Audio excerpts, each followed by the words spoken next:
Falou, a gente tava conversando que você disse que Deus é uma energia e tal. Deus é uma lógica, na minha opinião. Como é que é isso? Eu não entendo. É um Até hoje.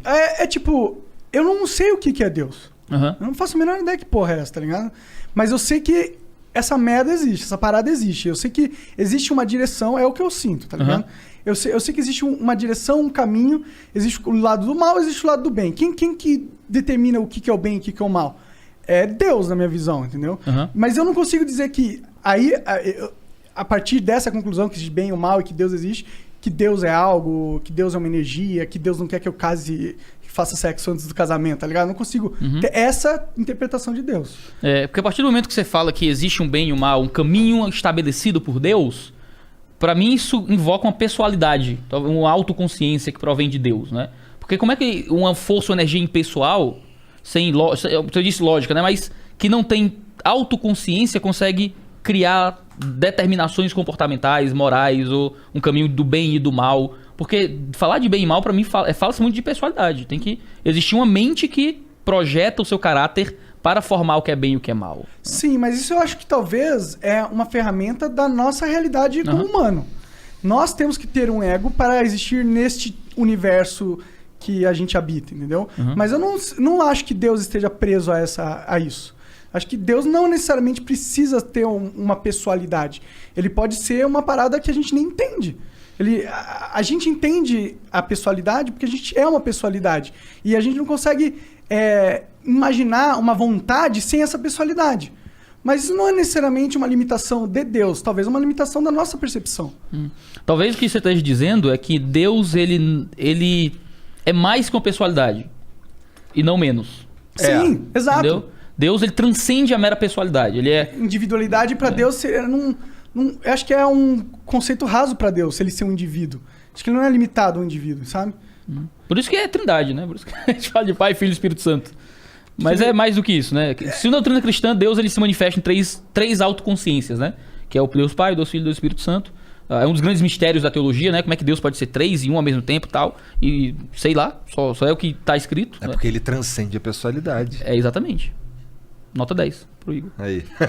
Então você, na sua percepção, Deus também não é um Deus pessoal? Não, Deus, assim, a ideia é que, uma vez que ele é mais do que uma pessoalidade nesse sentido, Deus é pessoal. Ele é pessoal. Ele também é pessoal. Ele também é pessoal. Ele se manifesta para além das limitações da nossa visão de pessoalidade. Porque o que é um ser pessoal na nossa visão, né? É uma autoconsciência. Eu tenho uma limitação física, eu não posso passar para além do meu próprio corpo. Eu tenho uma limitação histórica de onde eu vivi e tal. E Deus, ele é uma pessoalidade. Quando a gente fala pessoalidade, a linguagem teológica tinha uma autoconsciência. Ele é um ser, uma pessoa, é a linguagem tradicional da teologia, que se entende, tem uma autoconsciência, sabe quem é, tem sua própria pessoalidade e personalidade. E isso se manifesta no Pai, no Filho e no Espírito Santo como três autoconsciências, como três pessoas. E veja, se você fala de um Deus em três autoconsciências, em que cada autoconsciência, cada pessoa é totalmente Deus, mas os três são totalmente Deus e um está contido no outro, a gente começa a conversar um pouco sobre o que você está dizendo. É um Deus que transcende o nosso conceito, a nossa limitação de pessoalidade. Então, quando eu digo a Deus é uma força, Deus é uma energia ou uma lógica, a sensação que me passa quando eu escuto isso é que Deus é menos que uma pessoalidade. Ele é como se fosse uma energia informe que talvez nem se veja como Deus, nem se perceba como existente, mas que move a gente de alguma direção ou algo parecido. Talvez ele não se... Concordo, é meio um pouco essa minha visão. Talvez ele não tenha a nossa percepção de Deus. A gente tem uma percepção... Talvez ele só tá... Deus só esteja existindo e nem sabe que ele criou tudo isso, tá ligado? Eu não sei o que é Deus. Essa é a parada. Eu não sei o que é. Pra mim, essa lacuna tá aberta. Ele pode ser esse Deus... pessoal e eu sei que, mas talvez ele não seja, ele precisa ser. Se Deus ele conseguiria encarnar na Terra, eu não acredito que ele conseguiria. Porque a partir do momento que ele se materializasse como um indivíduo, como ele não seria mais Deus. Seria outra parada. Um dos grandes mistérios do cristianismo é justamente como é que isso foi possível mesmo. A linguagem que é usada em Paulo, a linguagem que é usada nos evangelhos, é uma linguagem mesmo do absurdo quase, né? De como é que Deus vira homem. Como é que o autor da vida nasce de uma mulher, né? Como é que o verbo eterno tem que aprender a falar? Como é que o incontido entra num corpo? Né? Como é que o autor da vida morre? Sabe? E realmente essa sensação tem que ser gerada na gente. Como é que pode isso? Isso é absurdo, cara. Mas esse é o grande absurdo da mensagem do evangelho. De que a gente tem Deus, um ser pessoal, segundo a visão cristã, segundo a visão judaica, da maioria das religiões monoteístas do mundo, um Deus pessoal que olha pra gente na nossa miséria, no nosso pecado, nas nossas falhas e escolhe se tornar como nós para se tornar uma ponte entre nós e ele. Não é? Isso é uma mensagem que, sim, é absurdo. Como é que Deus vira gente, cara? Eu não virava gente. Se eu fosse Deus, papoca todo mundo e tal, e vai. Eu não sei, você, eu entendo. Não, entendeu? Assim, Se fosse eu, que se dane todo mundo, entendeu? Assim. Mas não, tem um Deus que olhou com misericórdia e com amor, entendeu? E que se tornou participante da nossa vida para ser o modelo perfeito que a gente recebe quando crê nele, sabe? Isso é uma coisa maravilhosa dentro da mensagem cristã e da visão cristã das coisas, né? Sim, mas eu acho que aí a gente tem duas interpretações dessa passagem, dessa mensagem.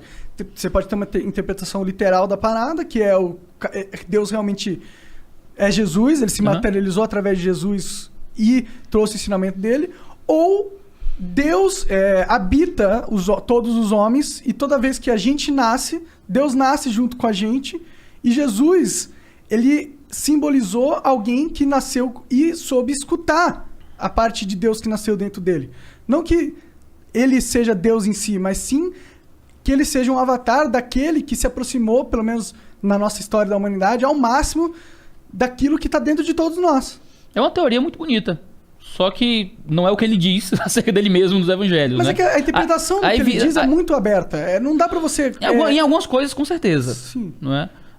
Quando a gente vai lendo a mensagem dos evangelhos, vai lendo tudo que a gente tem sobre Jesus, né? Que é a Bíblia e alguns relatos históricos um pouco difusos, mas a Bíblia é o principal relato histórico sobre Jesus. A gente encontra um Cristo que fala de si mesmo, não é? Que fala acerca de si, e algumas vezes ele fala parábolas, coisas difíceis de interpretar e tal, mas é isso ou é aquilo, e os teólogos ficam se matando e justificando seus salários, de ficar tentando descobrir o salário, o que é essas coisas, né? Mas a maior parte da mensagem do evangelho é uma coisa muito simples.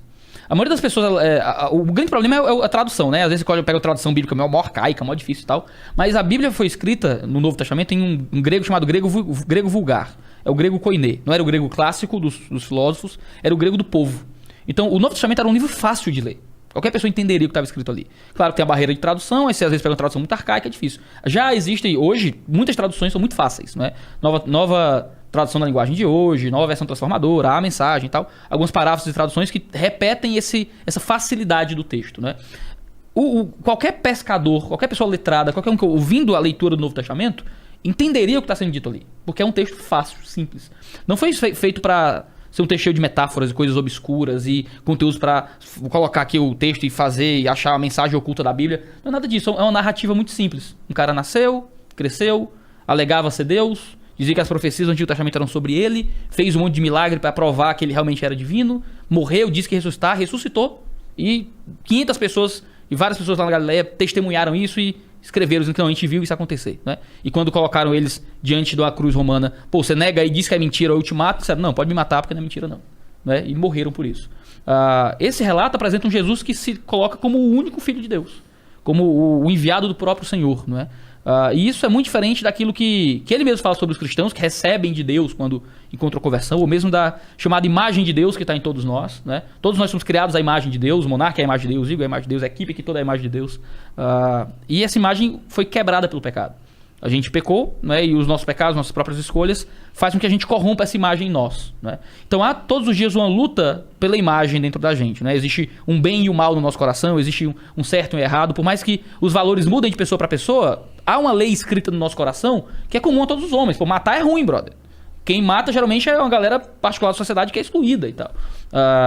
Estuprar é horrível. Se colocar contra os outros, roubar o que é dos outros é ruim. Então, e isso é comum a muitas culturas, né? Porque existe uma coisa, um imperativo uma lógica moral universal que rege todos nós. Imperativo moral que existe dentro de nós que vai mudando de pessoa para pessoa. Uns são mais abertos, outros menos. A sociedade vai criando outros valores. Ou a gente vai aprendendo valores ruins também, dependendo do contexto social. Claro, se sacrificava pessoas, virgens. Isso, e tal, exatamente. Cara. Até hoje, tem tribo indígena que sacrifica criança. No Oriente Médio tem mulher que tem que morrer junto com o marido. Assim, essas loucuras todas, né?